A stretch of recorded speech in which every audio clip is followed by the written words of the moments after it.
Bueno, nire aitak bizi izan zen Altsasun 3 urtez, 58tik 60ra, eta hor bertako institutuko ikasketa buru izan zen eta irakasle, eta hor oso interesgarriak ziren. Altsasun zuzen ere represioa izan zela eta hor erori zen Goikotxeatarren familian, bertako abertzaleak, eta oso giro abertzalean bizi izan zen, eta bertako historian murgildu zen, bertako folklorean murgildu zen, eta beti ere mantendu izan zituen Altsasurekin bai adiskideak eta bai giroa, ez? Baina etxaiak ere izan zituen Altsasun, esan zaztu dena. Izugarria. Hain zuzen ere falangeko buruarekin, bertako falangeko buruarekin, sekolako iskanbilak izan zituen, eta orduan, hain zuzen ere, nire aitarekin egin zion, ez du bakarrik nire aitari, baina nire aitak pairatu zuen batez ere, baina denuntzia bat jarri zion, oso gaina argudio peregrinoekin, ez zeukala hankaizbururik, eta Altsasu herria eta institutoa nire aitaren alde jarri zen, baina nire aita garai horretan apaiza zen, eta apezpikuak, eskandaluak eta baztertzearen nire aita usuera eraman zen, eta hor bukatu zen nire aitaren ibilbidea Altsasun, ibilbide laboralaz, eta jakina hor adiskideak mantendu zituen. Eta orduan ezagutza, orduan ezagutu zuen Altsasun, orduan intzitu lan batzuk, beste batzuk, beran dago. Bai, lanak, hor materiala bilaketa eta garai horretan hasi zen, baina argitalpenak, Altsasuren inguruko argitalpenak eta oro har sakanaren inguruko argitalpenak 60garren hamarkadaren bukaeran eta 70garren hamarkadan egin zituen batez ere.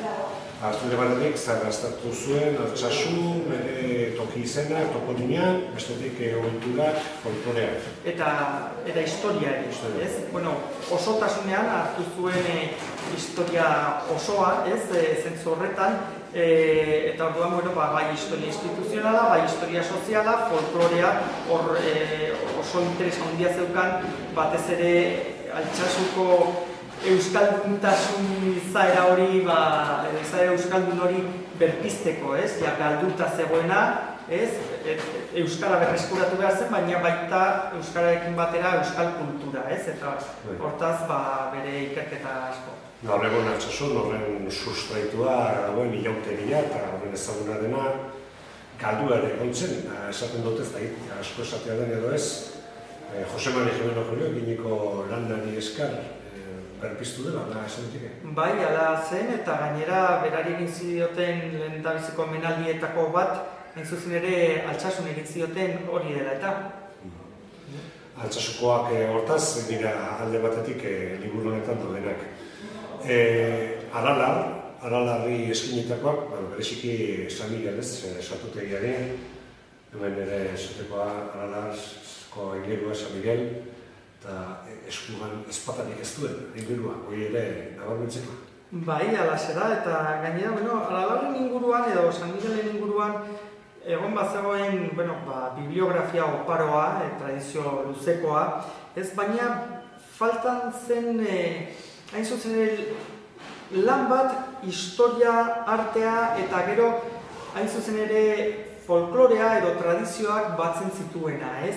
Eta, lehendabiziko aldiz nire aitak egin zuen, zentzu horretan, bibliografia gaurkotuz, eta hor sartu zuen guztia, historia, artea, Teodosioren kondaira, eta gero, hain zuzen ere, irudiak edo San Miguelen irudi horrek ez egiten duen guztia bai. Baina tradizioaren historia bera egin zuen. Algia, lehenda, elezarra nola eratu zen, ze elementu dauden hor analizatuz noizkoak direnetarako. Baina erdiagokoa edo garaibagokoa. Bai, eta kondaira hau azken batean kondaira bat da, ez daukainolako funtsa historikorik, eta Erdi Aroaren bukaeran, Erdi Aroan sortzen da, eta ere ez dugu pentsatu behar oso originala dela, zentzu horretan San Jorgeren kondairarekin zerikusi hundiak ditu, eta hola. Jarraituko dugu pixka begantza, Garaño kasu honetan hartuta. Toki ez da esan dugu mitikoak, ez ezaguna, oso aipatua, baina hau ere historian kokatu zuela esan ditekez. Historian eta geografian, Garaño eta Garañoko gaztelua eta Garaño horiek askok ez dakigu oso zen hori izan. Bai, Garaño hori barrean dagoen aran txiki bat da, eta orain ez dago deus ere hor.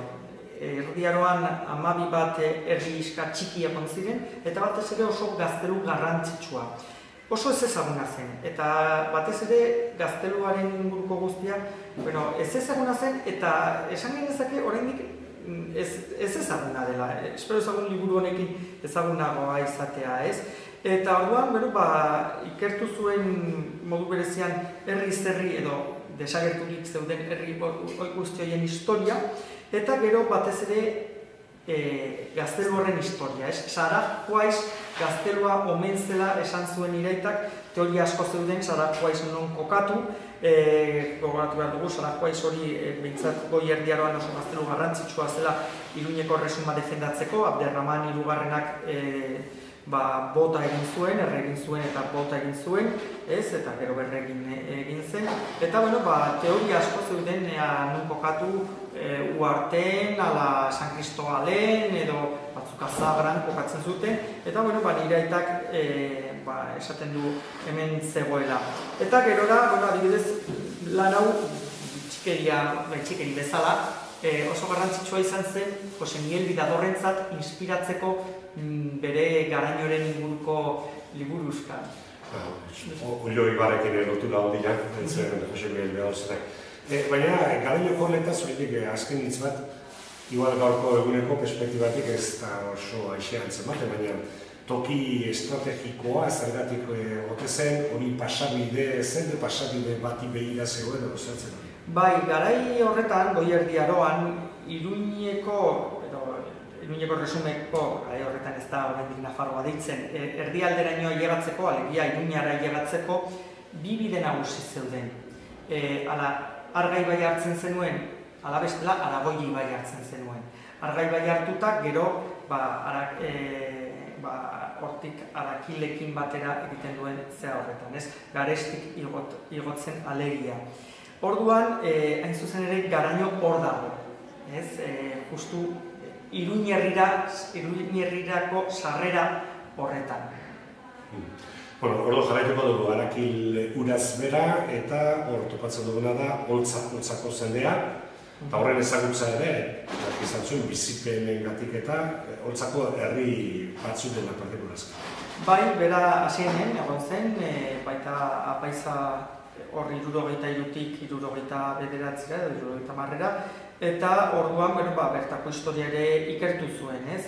Oso herri txikia da Asiain batez ere, eta oro har holtzako zendea osoa ikertu zuen, baina bat hor Asiaingo historia ikertu zuen, eta bertan oso historia interesgarria da, eta normalean holako herriak ez dira ikertzen, ez, eta jaun baten herriak dira, ez, eta orduan bere pean daudenak topuak dira, eta bere egunean aitzindaria izan zen ere historia sozialaren ikuspegitik, ordundik aurrera asko ikertu dira, ez, jaurgoak eta baina bere momentuan ez, eta zentzu horretan oso interesgarria da ikustea, hain zuzen ere, kasu honetan, Asiaingoen grina, haien jaunen kontra borrokatzeko. Hortik ez urruti Izkue, eta Izkueko gaia aztertuta, aktualidadea duen beste elementua, bintzat parte batean, ez da, Elizearen ondare, parrokien jabetza, eta gauza gehiago ere. Bai, hain zuzen ere, parrokien jabetzaren ikamika honetan, ez, esaten ari dena eta hala da, lekuz leku aztertu behar dela eta ongi aztertuta parrokia bakoitzaren historia, ez? Eta zaila da askotan dokumentaziorik ez dagoelako, eta batzutan ere zaila delako historia hori egitea, ez? Eta beno, zentzu horretan Izkueko parrokien historia oso interesgarria da, oso gauza bitxia gertatu zen, hor Izkuen 16 eta 17 mendeen artean parrokia bat desagertu zen, beste bat eratu egin zuten, eta zentzu horretan metodologikoki behintzat, eta kasu honetan ja modu berezian Izkueko parrokientzat, hor jasota dago parrokia baten historia eta parrokia baten jabetzaren historia, ez nola egin, nola hausnartu, zeiturrietara joan, eta bat. Dena, Jose Mari Jumeno Joriok egindako lanak, nun gizona, haintxea gazten zen, bazterrak bilatzen, azterketak eta ikerketak egiten, eta ez zuen sekula, historialariaren titulo ofizialik, titulo akademikorik izan. Ez, tituluak maisua izan zen, lehendabizikoa, gero seminariotik pasata, eta gero historia ikasten hasi zen, hain zuzen ere, ASEAN-en zegoenean, motor batekin joaten zen, Nafarroako Unibertsitateraino, eta lehenengo ikasturtea egin ondoren, gero jautzi behar izan zuen, baina gero berriro ere unibertsitatera joan nahi izan zuenean, uko egin zioten, eta hori ja ikasturtea izan zela. Bukatu zioten titulua ez, bukatu zioten ikasketa ofizialak egiteko posibilitatea. Horixe da, bai. Azken batean apaiza izateari utzi ziolako. Eta apaiza gogorria izan zelako. Esker.